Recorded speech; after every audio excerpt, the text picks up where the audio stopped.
If you're a maintenance supervisor for a commercial property, you've had to deal with everything from leaky faucets to flickering light bulbs. But nothing's worse than that ancient boiler that's lived in the building since the day it was built, 50 years ago. It's enough to make anyone lose their cool.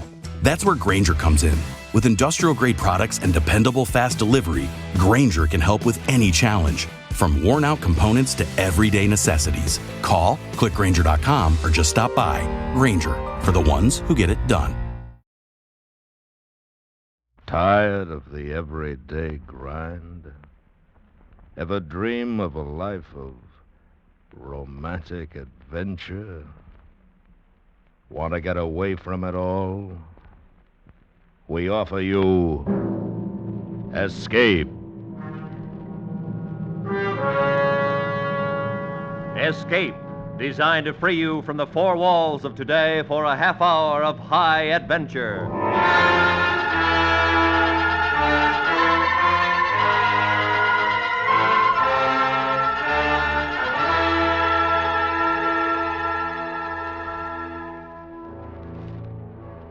You are standing in a darkened room in the heart of Russia's dread Lubyanka prison, your mind tortured into blankness, while across a desk from you, happily smiling at you, is the chief of Russia's secret police, who intends to drive you to insanity or to death.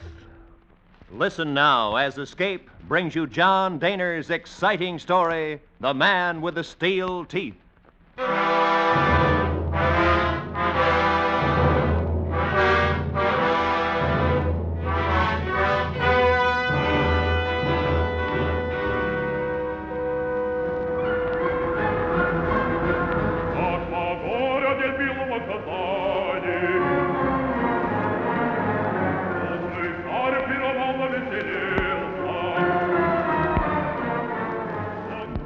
It began on the evening of April 29th.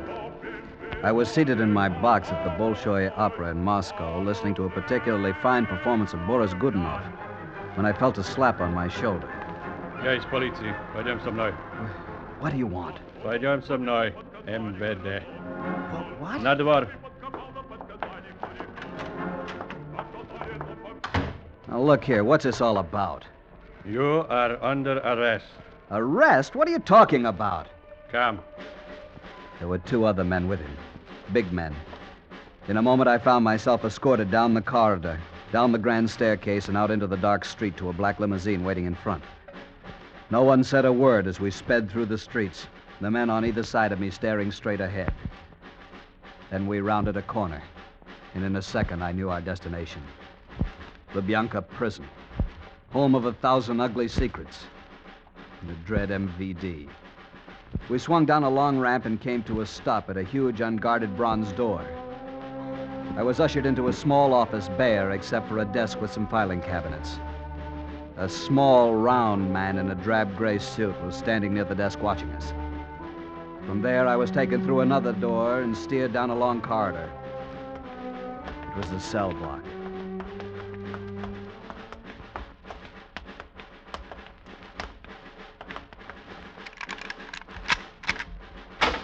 Notre. And I was a prisoner of the Soviet secret police.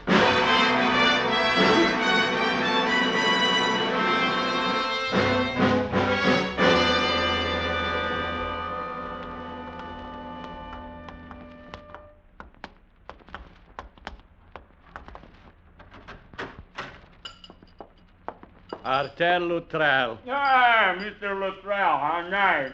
Please come in. Sit down. I'll be with you in a moment. My breakfast, you see. Sit down. Товарищ начальник. Иди сюда, помоги мне откушать селедку, а? No, товарищ Головин, я уже завтракал. Большой завтрак. Только что кончил. Ерунда. Как ты можешь заказать такой прекрасный балтийскую селедку? Нет, возьми немножко хлеба. Да, спасибо. Балтийский, да? Now, just a minute. I've been here for 2 days without a word as to why I've been arrested. I want an explanation. More холодный. Look, I'm an accredited correspondent. My papers Возьми are in другой order. You нож. know that. Now, what Jaromir, about it? чистил зубы с этим ножиком. Jaromir, он Да. тоже завтракал. I gave up. They had no intention of dealing with me until they were good and ready. I could see that. I watched the man behind the desk. He was the same one who'd been in the office when I was brought to Lubyanka. Спасибо. Inspector Golovin of the MPD. A small, round little man in a badly fitted gray suit. Gold-rimmed spectacles magnified his brown eyes, and when he smiled, his full lips uncovered the most fantastic set of stainless steel teeth I ever laid eyes on. Full uppers and lowers. Then the morning feast was over. Ah, my dear Luttrell. How pleasant to see you again. Again? We've never met, and you know it. Spaso House, for one, a year or so ago. A reception for the Belarusian delegation to the All-Union Sports Congress last year. A diplomatic banquet in honor of the President of the Uzbek People's Republic. Many places, my friend. I don't know you. I see we shall get on very well. Why am I here? A legitimate question. You are here to confess. Confess? To what? No. We have much time. No need to get excited so soon. I'm asking you again. Confess to what? Shall I read it to you? You've written my confession? Oh, no, my friend, no. These are the charges, only the charges. The confession is up to you. With my help, of course. You are interested? Go on. From the office of Max Golovin, Inspector District of Moscow, Lazar Tubian, First Officer. This does not concern you. Tested to by the following officers, the People's State Security. That doesn't concern you. Subject. Concerning the activities of one Arthur Henderson Luttrell, correspondent WNA, citizen United States of America, resident of Moscow 2 years, hereinafter called accused. 1. That in the morning of August 21st, 1952, the accused was observed by witnesses in an exchange of objects with a Zarajin engineer, former member Ukrainian People's Agriculture Cooperative, while standing near north entrance to Workers' Palace. The little man droned on, unreeling paragraph after paragraph of nonsense. Names of people I'd met as a reporter, or at official functions, or on the street, or anywhere. Names of people now dead or awaiting execution. It wasn't until this thought came that it dawned on me what my crime might be. And in the last paragraph, Golovin confirmed it. And that Arthur Henderson Luttrell is accused of the crime of espionage and the encouragement of sabotage. That by the use of personal influence, he contributed to the deviation of 12 individuals since convicted, sentenced, and in 4 separate instances executed for crimes of treason against the state. Well? Very clever. Nothing clever, my dear friend. Merely a recitation of facts. From all the people I know here, you take the few names that'll make a case for you. What's more, some of them are dead. But why? What am I supposed to have done? Do you or do you not confess? To a trumped-up deal like this? No, not on your life. On your life, Mr. Luttrell. Sergeant, убеди его.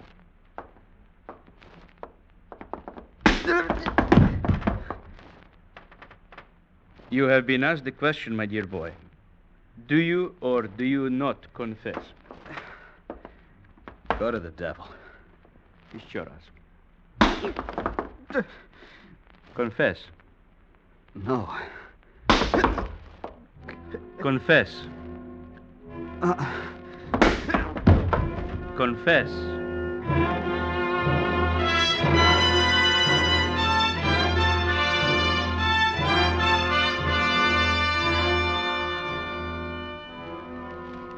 Then they tried psychological persuasion.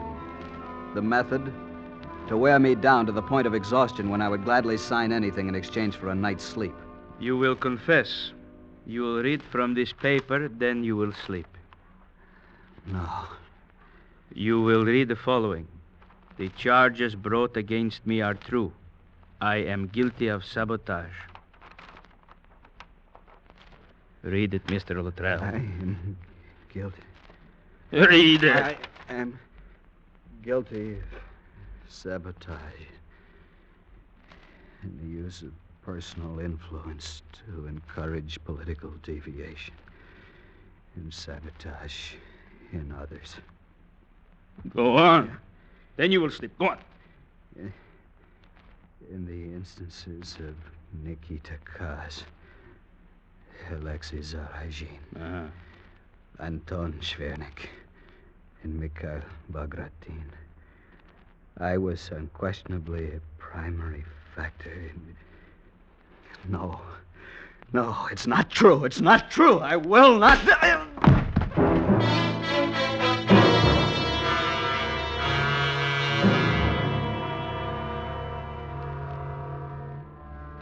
And I awoke to find myself back in my cell. Then I noticed something was strange. Something different about my cell, an unnatural stillness. It took an effort to focus at the moment. Then I saw what it was. My cell door was open. Just a crack. But it was open. It had always been closed and double-locked each time I was returned from questioning. But now it was open. Reason told me it was another way of torturing me. A trap. But I had to try. Cautiously, I stepped out into the broad corridor. I moved past the line of cells. If I could reach the bronze doors. The bronze doors. Outside. Escape.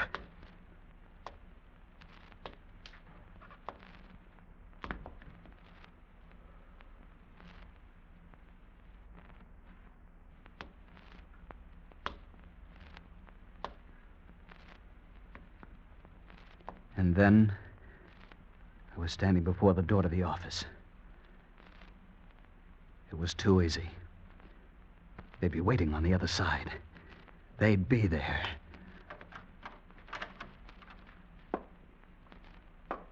Empty. No Golovin. Nobody.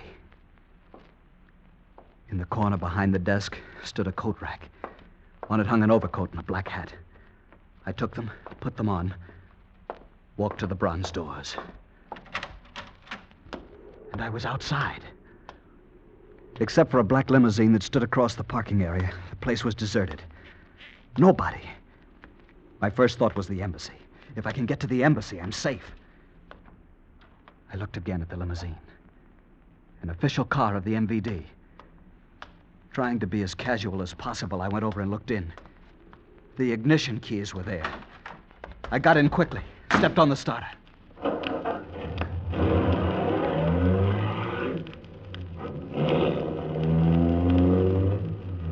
I drove carefully, alive to the fact that the city had 1,000 eyes.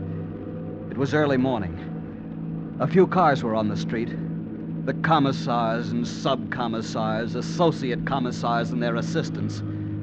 Soviet officialdom rolling to work on privileged wheels. And suddenly the welcome sight of the embassy came into view.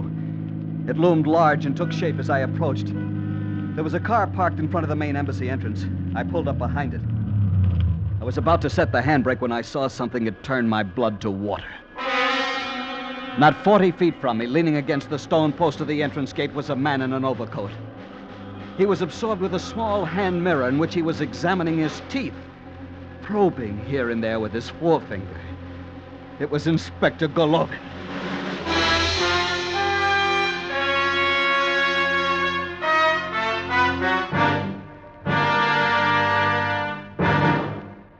We will return to Escape in just a moment, but first, answering the call of the sick and the distressed at home and at the battlefield is the job of the Red Cross.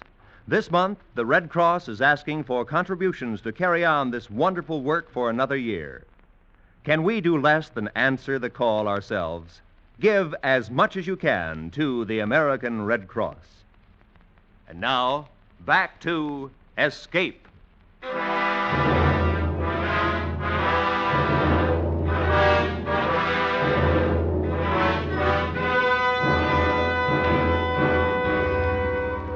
I slid down in my seat. Golovin didn't look up, but I knew he'd seen me and was just waiting. And I saw the bulge in his coat pocket. I had no chance against a pistol. I started the car and pulled out into the street. In the rearview mirror, I saw Golovin go to his car and start after me. I was in a panic. At the corner, I turned left and headed toward Red Square. I hoped that once there, I could cut across the square into one of the side streets and double back to the embassy. But about halfway across the square, I saw a car move out of the thin line of traffic in back of me. It was Golovin, and I had to abandon my plan for the moment. Then began a dodging game that took us through the west section of Moscow and into the industrial suburbs.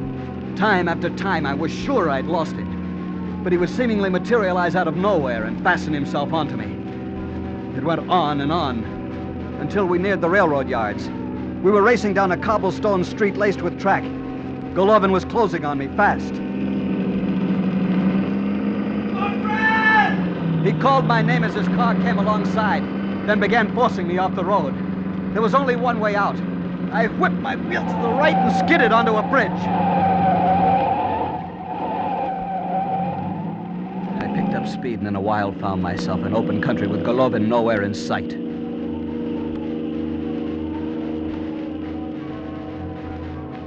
I had lost Golovin, for he had lost me. What difference? I had no chance of ever getting back to the embassy now. The MVD would be there waiting for me with a color guard. So I drove on. On the strength of an MVD identity card I found in the pocket of my overcoat, I obtained gasoline at a small town. And then a few miles from Smolensk, I had a nasty shock. It was a roadblock. 2 trucks were placed squarely across the road 20 feet apart. Soldiers with Tommy guns stood in the light of flares, motioning me to stop. There was nothing to do but pull over. A soldier came over and flashed a light in the window. Товарищ, добрый вечер. Добрый вечер.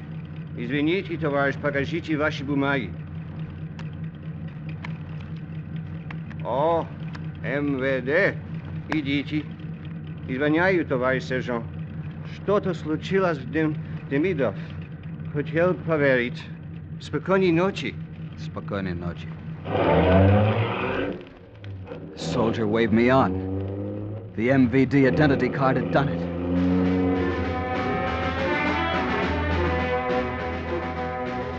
I drove steadily the rest of that night and all the next day.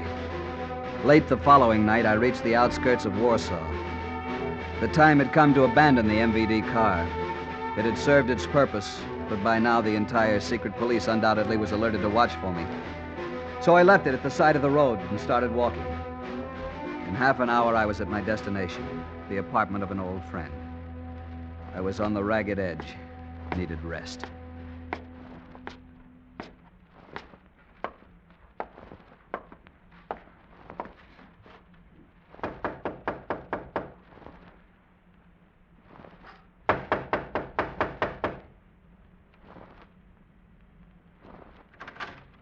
What is it?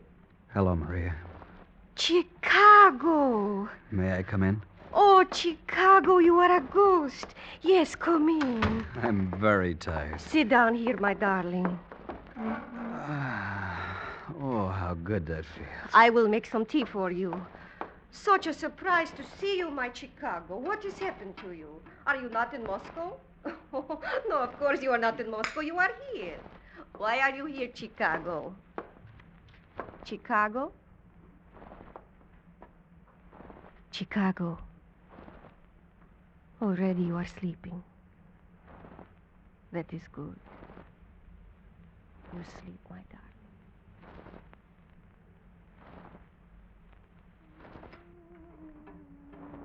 Morning.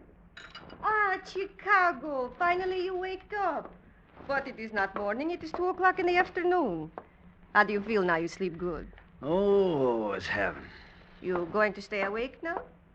I give you a cup of coffee. You're an angel. Never mind the angel talking. Here. Thanks. First cup of coffee I've had in 2 months.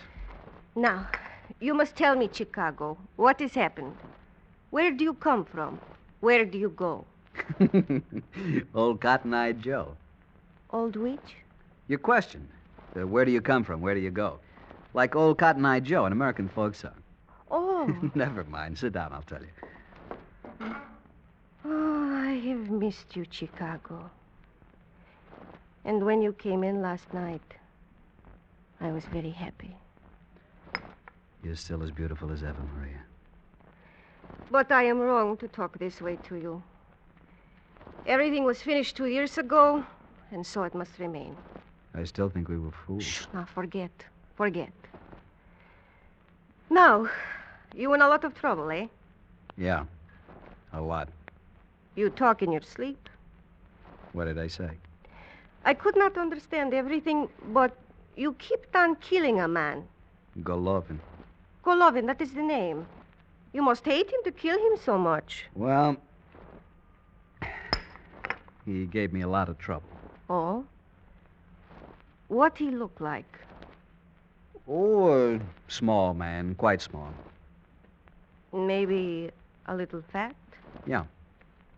Does he wear glasses? I really talked in my sleep, didn't I? No, but there is such a man outside in the street who looks like that. What? Wait.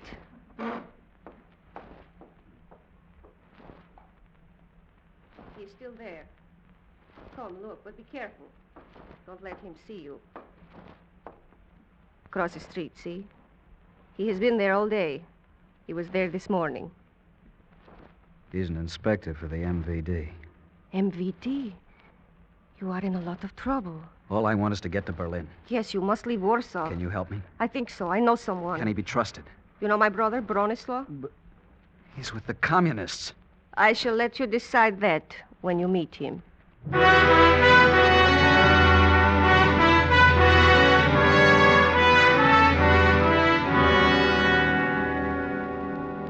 And remember to use the pistol only as a last resort.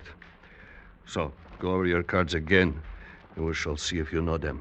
The personal identification card. Talk. Gasoline ration card. Talk. ID badge where I work. Inspector for State fisheries. Talk.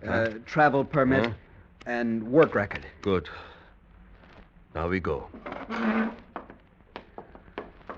Maria, I don't know how... Shh. Not one word from you. You saved my life, Maria. I'll never forget. So, give me a kiss now. Come now, let us go. Goodbye, my beautiful Chicago. Goodbye.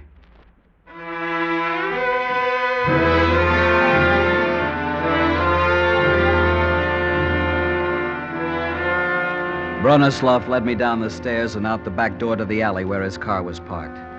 There was no sign of Golovin. A relief, to be sure, but still a surprise, since both of us half expected to see him. Maria's brother had done a first-class job arranging my escape. From Warsaw to Berlin was a cruise. Clear sailing all the way. It was a lovely summer night when we arrived in Berlin. We drove as near to the line dividing the sectors as we could. I got out. There was a handshake between us, and Bronislaw was gone. I started walking to the end of the street, the end of Soviet influence. 10 yards away, I rounded a corner and... Good evening, Luttrell. Golovin.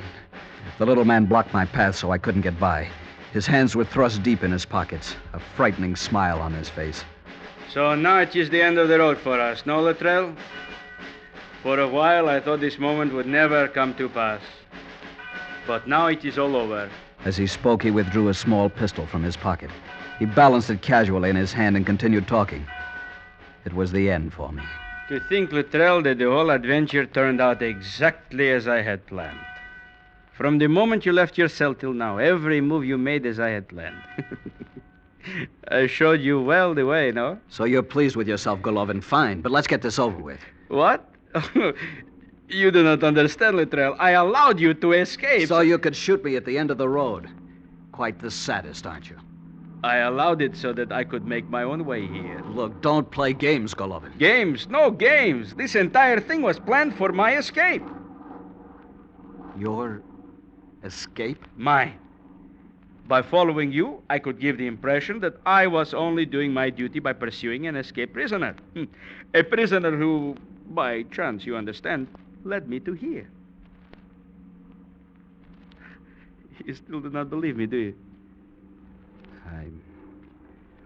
I just don't follow, that's all. Luttrell, in my country it is bad life. Now it is even worse. Soon my colleagues would have seen the things I could no longer hide, and then would come the purge. My purge. I had to leave before that could happen. So now... I find it kind of hard to swallow, I'll tell you that. Here, take my gun. Take it. Now you believe? Come, my dear boy, we cannot stand here. Let us go across the road. You see, I need you to vouch for my story when I am questioned.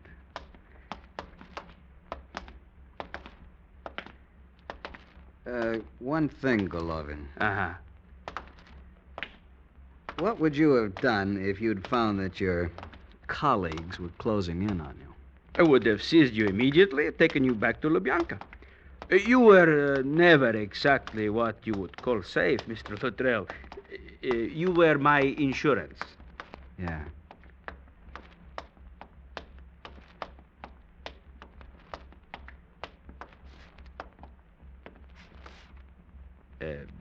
This is the American sector?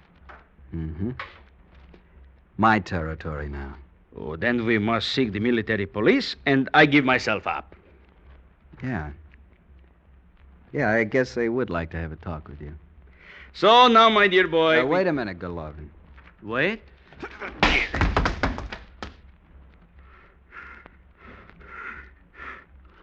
Why did you do that? A lot of reasons. You figure them out.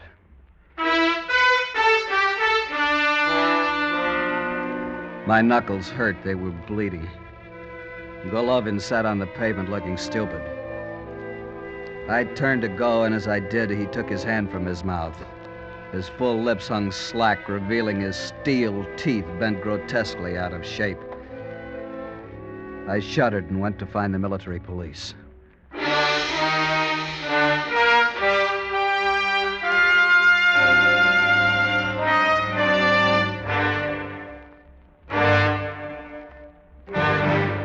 Under the direction of Anthony Ellis, Escape has brought you The Man with the Steel Teeth by John Daner, starring Harry Bartell. Featured in the cast were Jack Crucian, Charlotte Lawrence, Steve Roberts, and Paul Dubov. Editorial supervision is by John Meston, and the special music for Escape is composed and conducted by Leith Stevens. Next week. You are 400 feet below the surface of the South Pacific, the heavy taste of chlorine gas souring your mouth. While somewhere up above you, searching through the night for you, is an enemy destroyer bent on sending the submarine and you to a murky death. So listen next week when Escape brings you Richard Chand Lee's exciting story, Pressure.